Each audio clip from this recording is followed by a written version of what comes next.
Hoje, na classe dos jovens, estudaremos a lição de número 10, que tem como título Autenticidade diante das incertezas da vida. Dando continuidade à exposição da carta de Tiago, analisaremos o capítulo 4, versículo 13 ao 17. E os nossos objetivos específicos são, em primeiro lugar, destacar a soberania de Deus. Em segundo lugar, explicar a limitação do conhecimento humano. E, por fim, conscientizar da importância de se confiar em Deus em meio às tempestades. Cumpriremos estas finalidades mediante a explicação e aplicação dos pontos e subpontos que se encontram na própria lição. Portanto, direto ao assunto e com muito conteúdo, o texto principal nos diz: ensina-nos a contar os nossos dias, de tal maneira que alcancemos coração sábio. Salmo 90, verso de número 12. Comparando traduções, trago aqui a paráfrase NTLH, que diz: faze com que saibamos como são poucos dias da nossa vida, para que tenhamos um coração sábio. Aqui há meio que uma espécie de uma oração. Este salmo é um cântico atribuído a Moisés e se destaca como uma meditação, uma reflexão sobre a fragilidade da vida humana e a eternidade de Deus. E por meio desta oração, quero destacar especificamente o verso 12, 3 verdades importantes. A primeira delas é que devemos reconhecer a brevidade da vida. A vida passa muito depressa. O tempo não para. Isso parece um clichê, não é? Mas o relógio, ele pode faltar pilha, ele pode faltar carga, mas o tempo em si jamais para. E a vida passa muito rápido. É por isso que no verso 12, em forma de poesia, Moisés ora: faze com que saibamos como são poucos dias da nossa vida. Embora o tempo passe muito depressa, há ainda um outro agravo. Nossa vida é muito frágil. Estamos aqui e amanhã não sabemos se estaremos. Então, cada minuto, cada momento é precioso, porque o tempo é um bem, ó, palavra bonita, exaurível. O dia de ontem é irrepetível. A gente não ganha mais tempo, se ganha mais dinheiro, mas ninguém ganha mais tempo. Ninguém tem mais tempo à medida que o tempo passa. Então, a vida é breve. A vida passa muito rápido. A segunda verdade é buscar por sabedoria divina. Sabendo que a vida passa muito rápido, sabendo que a vida humana é muito frágil, devemos viver de forma mais intensa possível. Devemos viver mediante a sabedoria divina. Há um desejo aqui por um coração sábio. E o versículo, ele destaca a importância de se buscar essa sabedoria que vem de Deus. Em meio às incertezas e aos desafios que enfrentamos nesta vida, não podemos confiar apenas em nossa própria sabedoria, em nossa própria compreensão. A verdadeira sabedoria que Deus concede nos ajuda a discernir os propósitos de Deus e tomar decisões que honrem a sua vontade. Então a vida humana é frágil e a gente precisa viver com sabedoria. Por que esse pedido para viver com sabedoria? Por que esse pedido para ter um coração sábio no breve tempo que temos aqui nesta realidade? É a terceira verdade agora. Para vivermos de forma intencional. Para agirmos com intencionalidade. O versículo nos convoca a viver de forma proposital. Ao pedirmos a Deus que nos ajude a contar os nossos dias, estamos afirmando que cada momento conta.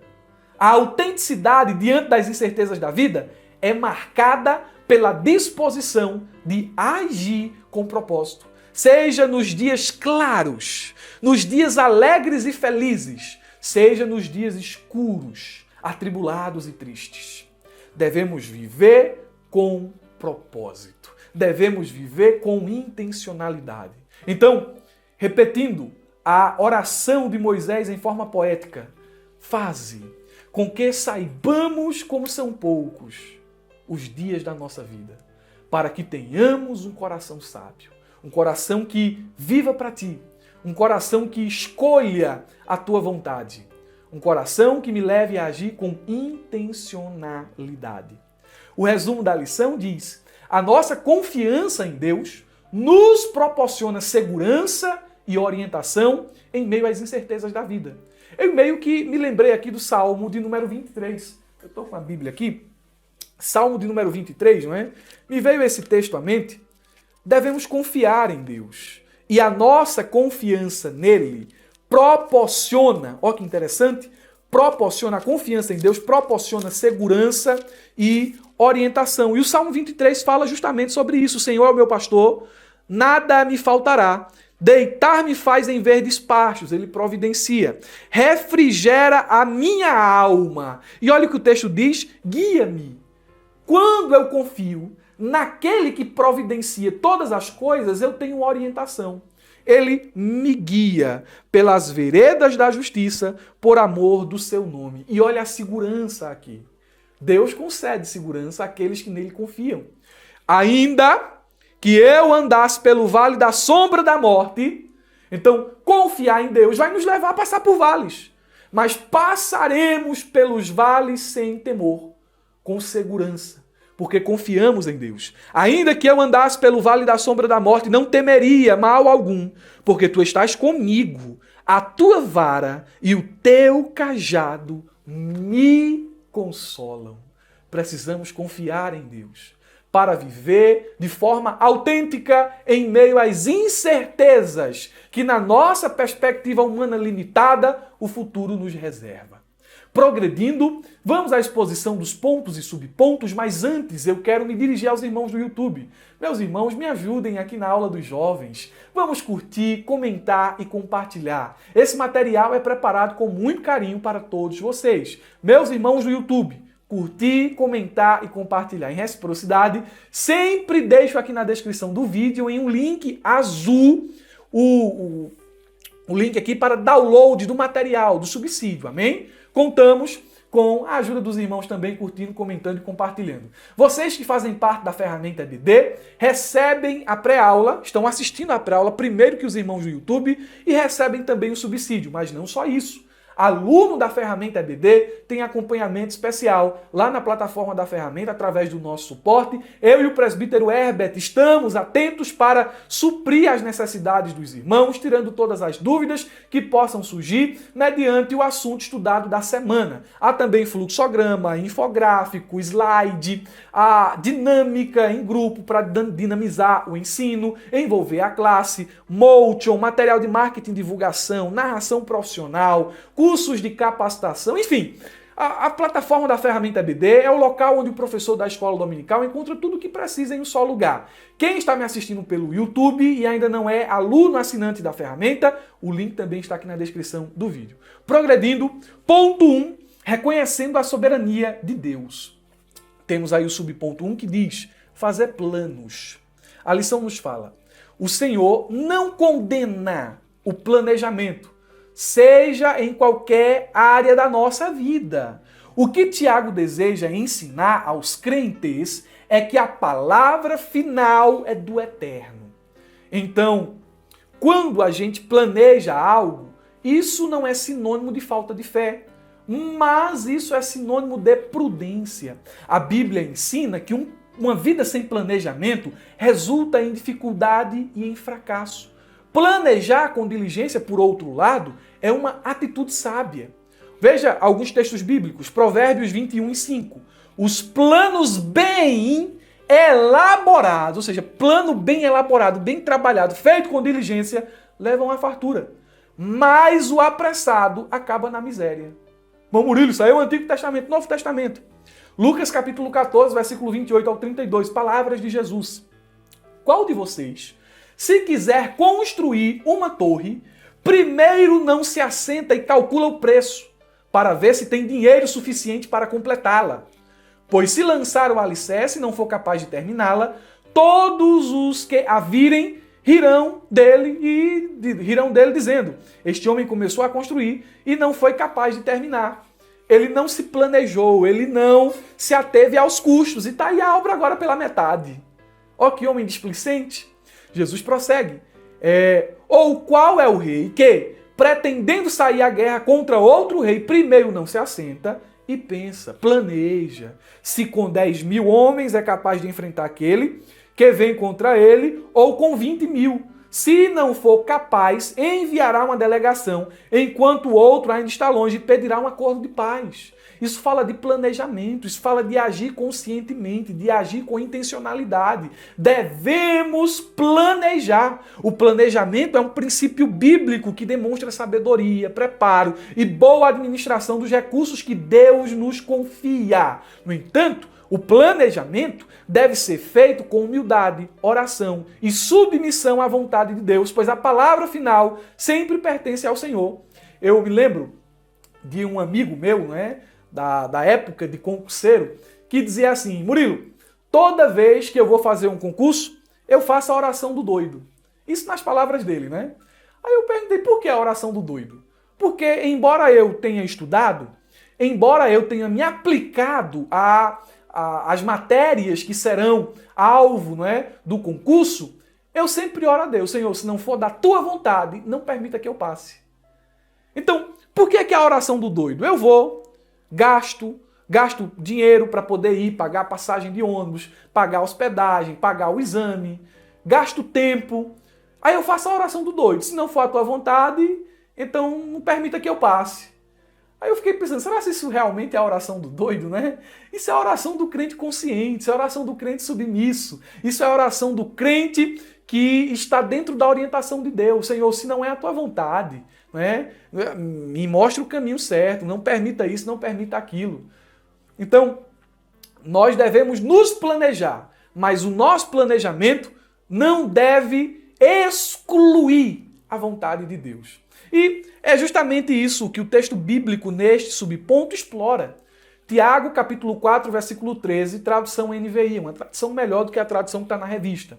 Ouçam agora vocês que dizem: hoje ou amanhã iremos para esta ou aquela cidade, passaremos ali um ano, faremos negócio e ganharemos dinheiro. Então, Tiago aqui está se dirigindo a um público agora bem específico, Ele muda o tom do discurso e muda o seu alvo, a sua audiência. Ele se dirige a um grupo específico, ao público a quem ele escreve. E ele deixa isso bem claro, Vós que dizeis, hoje ou amanhã iremos para tal cidade, e lá passaremos um ano, e negociaremos e teremos lucro. É evidente que nosso autor está se dirigindo agora aos negociantes judeus cristãos de sua época. Negociar era uma das principais atividades dos judeus, em suas centenas de colônias espalhadas pelo mundo grego-romano. E a fama dos judeus como bons negociantes era muito conhecida naquela época, como é ainda hoje. Os judeus são conhecidos por serem inteligentes, por serem esforçados, por trabalharem muito e por serem bons negociantes. Inclusive, na época passada, ali depois de Tiago, não poucos anos depois do tempo ali de Tiago, muitos romanos queriam que os judeus fossem expulsos de determinadas cidades ou proibidos de negociar, porque eles se davam bem naquilo que faziam, eles prosperavam, enquanto os romanos, o pessoal da cidade, o povo ali da terra, não prosperava como eles. Então os judeus eram bons negociantes. Porém, Tiago aqui está a condenar não o ato de negociar, não o ato de prosperar, mas a questão da presunção. Os negociantes faziam isso excluindo Deus. Eu vou fazer isso, eu vou fazer aquilo, porque eu vou conseguir isso, eu vou conseguir aquilo, mas excluíam completamente Deus. E isso se chama presunção. Tiago condena de forma veemente esse pecado. Presunção é viver como se a nossa vida não dependesse de Deus. A presunção é um sério pecado. Ela nos envolve a tomar em nossas próprias mãos a decisão de planejar e comandar a vida à parte de Deus.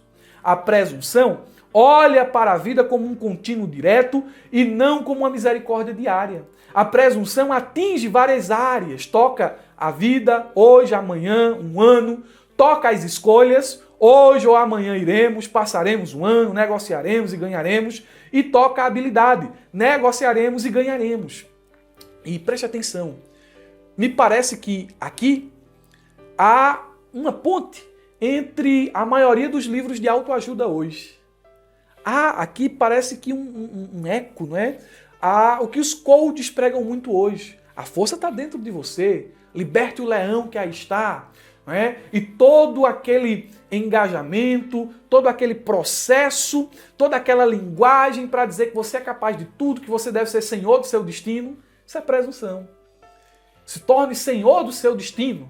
Se torne aquele que vai escrever sua própria história. Quando, na verdade, Tiago está dizendo o seguinte: tomem cuidado. Não façam planos excluindo a vontade de Deus. Irmão, não é interessante? Hoje, nossos jovens bebem muito isso na internet. Não é? Eu vou estudar, vou me formar, vou planejar, vou fazer isso e aquilo, mas e a vontade de Deus fica onde? Aí vai escutar um vídeo motivacional na internet, um vídeo de autoajuda, um coaching, ou pega estes livros aí, que estão à torta e à direita, nas livrarias, livros muito vendidos, best-sellers, mas que não passam de autoajuda, para inflar o teu ego e dizer que você é o senhor do seu destino. Não. Você deve planejar, você deve se esforçar, mas você deve fazer isso debaixo de uma submissão à vontade de Deus. Aprendemos aqui que o Senhor é Senhor até dos nossos negócios. Não há nenhuma área da nossa vida que Deus que não esteja sob o domínio de Deus. O cristianismo não é somente acerca do destino futuro de nossa alma, mas também acerca da nossa vida neste mundo. Tudo que somos, tudo que temos e tudo que fazemos deve estar submisso à vontade perfeita e boa de nosso Senhor. 2. Subponto 2. A provisão divina. A lição diz: reconhecer a soberania de Deus também significa confiar em sua provisão. Tiago sugere uma postura de submissão à vontade de Deus. Ele diz no versículo 15: se o Senhor quiser, viveremos, faremos isto ou aquilo. A Bíblia diz em Tiago capítulo 4, versículo 15, em vez disso, deveriam dizer: se Deus quiser, não só viveremos, como também faremos isto ou aquilo. Deus providencia ou age providencialmente em todas as áreas da nossa vida. E, portanto, a nossa confiança deve estar nele, em vez de termos uma presunção, um sentimento de autossuficiência. Em vez de dizer, farei, buscarei, vai ser desse jeito. Não, se o Senhor quiser. Eu não sei se os irmãos aí têm essa experiência, mas os crentes mais antigos usavam muito essa linguagem. Quando a gente dizia assim, eu criança, né? Dizia assim, vou fazer isso, vou fazer aquilo. Aí dizia, menino, não diz isso não. Diz se o Senhor quiser, se Deus permitir. Os mais antigos focavam muito isso, mas a gente está se perdendo, não é? Nesse turbilhão de possibilidades, nessa vida tão frenética. Às vezes a gente está tão corrido que se esquece do Deo volente, se Deus permitir, se Deus quiser. Deus deve ser consultado em todos os planos que devem ser feitos sempre segundo a vontade dele. Devemos viver e falar conscientes de que nosso destino está sob o controle de Deus. Precisamos dizer, como fez os apóstolos, se o Senhor quiser, não só viveremos, como também faremos isto ou aquilo. Veja o que Paulo diz em Atos dos Apóstolos, capítulo 18, versículo 21. Se Deus quiser, voltarei a vós. Ele diz em 1 Coríntios, capítulo 4, versículo 19. Em breve irei visitar-vos, se o Senhor quiser. Alguns cristãos na antiguidade, toda vez que escreviam alguma coisa, assim, algum desejo, ou esboçavam algum plano pessoal, eles escreviam no final da frase D.V, que é a expressão que eu disse a vocês, uma expressão latina Deo valente, que significa se Deus quiser. Então, toda vez que eles escreviam e alguém via lá o DV, né, D.V, já entendiam, se Deus permitir, se Deus quiser, se for da vontade do Senhor. Essa deve ser a nossa posição. Amanhã não nos pertence. Então, eu tenho esse plano, eu tenho esse projeto, mas ele irá se concretizar se Deus permitir, se Deus quiser. Isso demonstra uma submissão à vontade de Deus. Terceiro ponto, humildade diante de Deus. A lição diz, no contexto bíblico que estamos estudando, há uma crítica ao orgulho. Olha o que diz o versículo 16 do capítulo 4. Mas agora vos glorieis, ou vos vangloriais, é isso mesmo, vos vangloriais em vossas presunções. Toda glória tal como esta é maligna. Precisamos viver com humildade, reconhecendo nossas limitações e nossa dependência do eterno. O termo vanglória, empregado por Tiago, remete a uma confiança exagerada em si mesmo, a uma postura de autossuficiência que exclui Deus. Tiago viu nas ações, nas palavras daqueles negociantes judeus que eles estavam agindo com presunção. Ele não escreve por acaso. Ele escreve de forma inspirada, ele escreve de forma específica, de forma direta. Esta ação de vocês é motivada por um coração cheio de vanglória. Tomem cuidado. Vocês estão sendo direcionados pela soberba, pelo orgulho. Biblicamente, o orgulho é uma exaltação do eu em detrimento à submissão a Deus. E o orgulho é perigosíssimo, porque Deus se coloca contra o orgulhoso. E a Bíblia também nos diz em Provérbios 16 e 18, a soberba precede a ruína e a altivez do espírito, mesma palavra para soberba, orgulho, precede a queda. O orgulhoso entrará em um caminho de derrota. O orgulhoso se encontrará em uma vereda de destruição. O orgulhoso não tem qualquer possibilidade de vitória, porque o Senhor se faz seu opositor. E Tiago está dizendo, tirem esse orgulho do coração. Parem de confiar nas habilidades de vocês. Parem de confiar em si mesmos.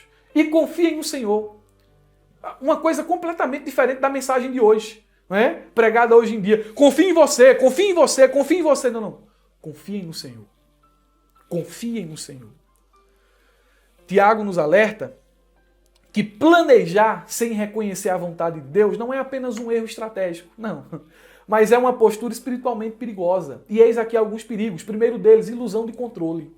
O homem pensa que está no controle, está nada. A Bíblia nos diz em Tiago 4,14, digo-vos que não sabeis o que acontecerá amanhã.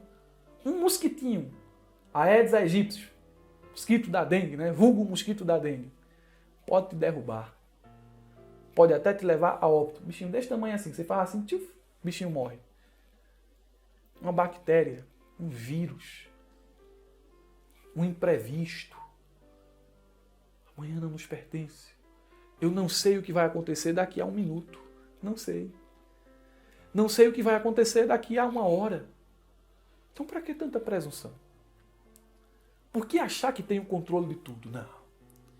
Eu não tenho controle de nada. Futuro, eu não tenho controle sobre ele. E nada em relação ao futuro. Eu posso planejar, mas eu não posso controlar o futuro. É uma utopia, uma ilusão. Achar que, se eu confiar em mim mesmo, eu estou no controle da situação. 2. Decisões erradas e arrependimentos. Quando Deus não está nos planos que fazemos, as decisões são tomadas apenas com base em desejos pessoais e influências mundanas. Deus deve ser o centro das nossas escolhas. A partir dele e a partir de sua palavra é que devemos escolher, devemos tomar decisões importantes. Por fim, incerteza e falta de propósito. Quando excluímos Deus dos nossos planos, acabamos naquele ditado popular. Macaco que vive pulando de galho em galho. Não sei se você já viu, né? Vai estar parecendo macaco pulando de galho em galho. Ou seja, nenhum lugar para ele presta. Nenhum lugar para ela presta. Não para em canto nenhum. Não tem assim, não para porque não tem um senso de propósito. Porque não se sente realizado. Não dá para se realizar a parte de Deus. Não dá. Por isso você deve levar em consideração a vontade boa e perfeita do Senhor. E viver com humildade. O que é viver com humildade? É reconhecer dependência. O que é viver com humildade? É esvaziar o coração do orgulho, da soberba e das pretensões arrogantes. E se submeter ao Deus Todo-Poderoso. Ponto 2 diz, a limitação do conhecimento humano. O subponto 1 nos fala, a brevidade da vida. A lição diz, Tiago 4,14, destaca a fragilidade e a transitoriedade da vida humana ao utilizar a analogia do vapor, da neblina. Ele nos lembra de que nossa existência é temporária, é efêmera. Essa realidade deve nos levar a uma reflexão profunda a respeito de como estamos vivendo e quais são as nossas prioridades. Desde que o homem pecou, desde que o homem caiu no Éden, Gênesis 3:19, a mortalidade passou a ser uma realidade inescapável. A Bíblia diz, no suor do teu rosto comerás o teu pão, até que tornes a terra, porque dela foste tomado, porquanto és pó, e ao pó tornarás. Então a vida passou, a vida não só passou até um ponto final, mas foi abreviada. Passa muito rápido. Salmo 103, verso 15 e 16 diz, o homem, ou ó homem, os seus dias são como a erva, como a flor do campo, assim floresce, pois passando por ela o vento, logo se vai, e o seu lugar não se conhece mais. Essa analogia aqui está justamente reforçando a ideia de que a glória do ser humano é passageira e a sua vida é frágil diante da eternidade. Jó, capítulo 14, versículo 1 ao 2. O homem nascido de mulher é de bem poucos dias e cheio de inquietação. Sai como a flor e murcha, foge como a sombra e não permanece. Isaías 40, versículo 6 ao 8 também vai nessa direção. Então, diante da brevidade da vida, qual deve ser as nossas prioridades? Primeira prioridade, escute, isso aqui é prioridade de todo homem, não só dos jovens. Primeira prioridade, relacionamento com Deus. Devemos buscar em primeiro lugar o reino dos céus. Vê o que Salomão disse no final da vida, lá em Eclesiastes? O fim de todo homem, qual é? É temer ao Senhor e obedecer os seus mandamentos. Então devemos priorizar o nosso relacionamento com Deus dentro desse curto de tempo que temos nessa realidade. Em segundo lugar, testemunho e serviço. Devemos usar o nosso tempo para fazer a vontade daquele que nos enviou. Jesus disse, né, aos discípulos, um alimento eu tenho. Qual é esse alimento? Fazer a vontade daquele que me enviou. Não, o senhor quer pão, o senhor quer água. Não, eu tenho um alimento. É fazer a vontade daquele que me enviou. Servir, ser útil, evangelizar, discipular, ajudar o meu próximo. A vida é curta e não devemos viver de uma maneira que não glorifique a Deus. Devemos viver, pelo contrário, para a glória de Deus. Por fim, devemos investir em relacionamentos. Amigos, parentes, família. Aproveita a tua família. Aproveita o teu pai, se tu ainda o tem. Aproveita a tua mãe, porque vai chegar um tempo que vai ter só fotos.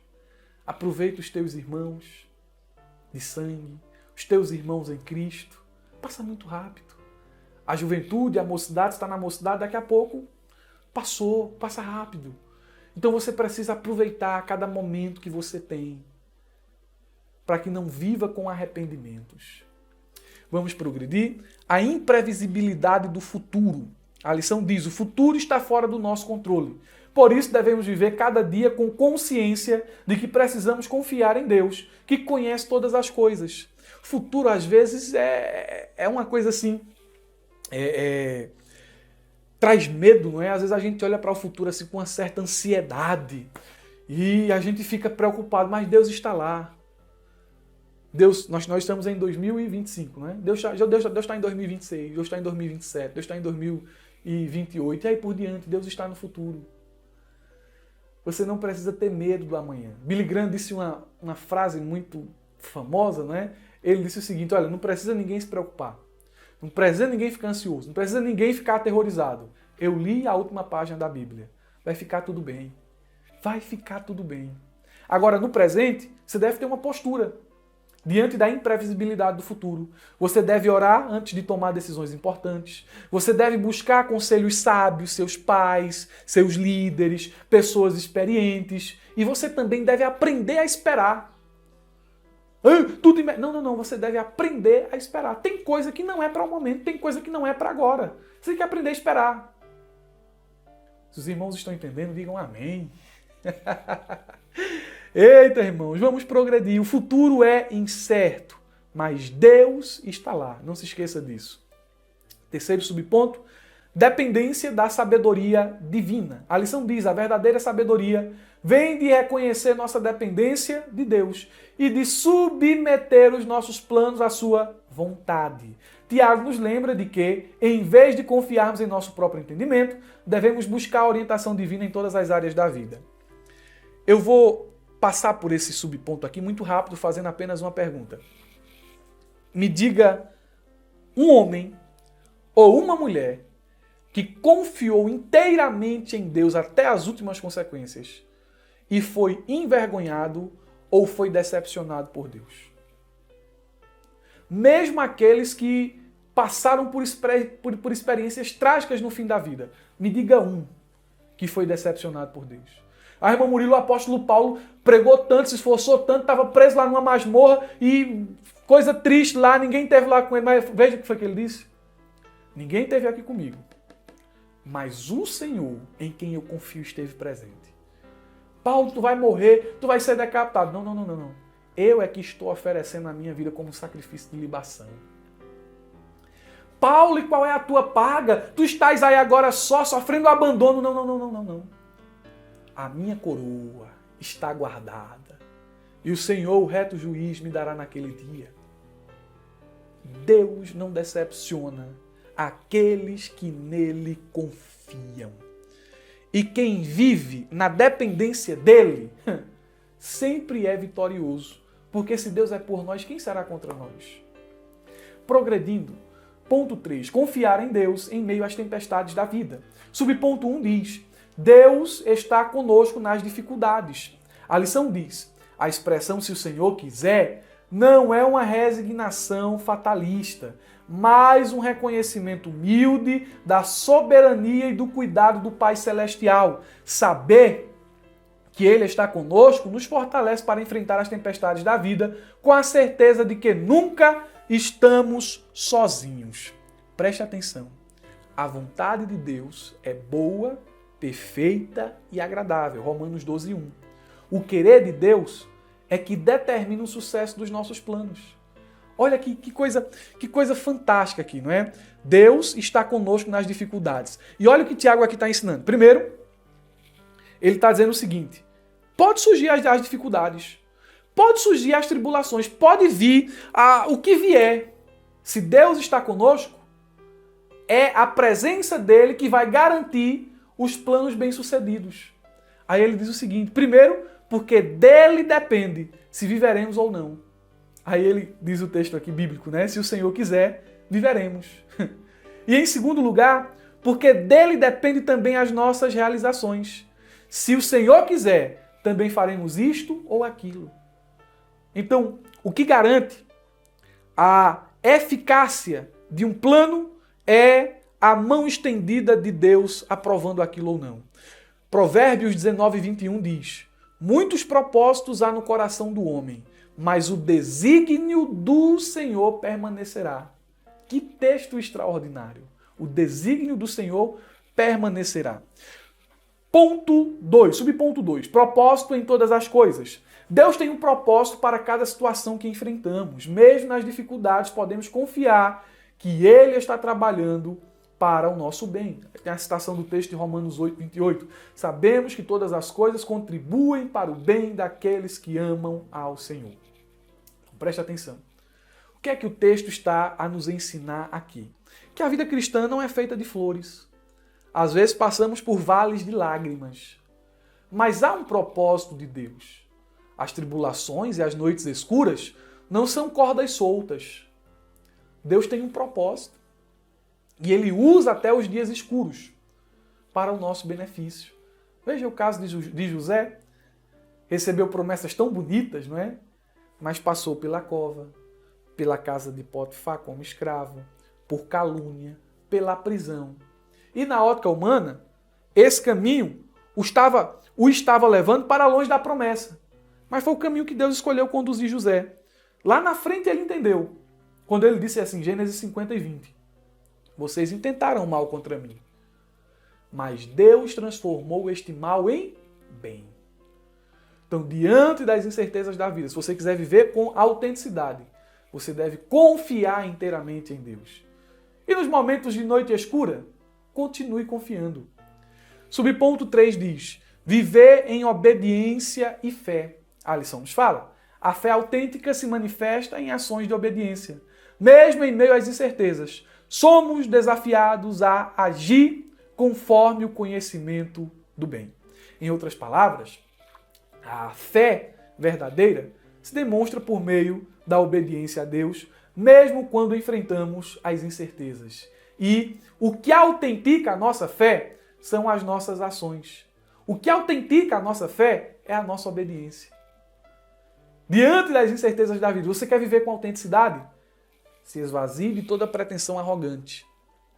Se esvazie de toda autoconfiança, não é? Toda autossuficiência que exclui Deus.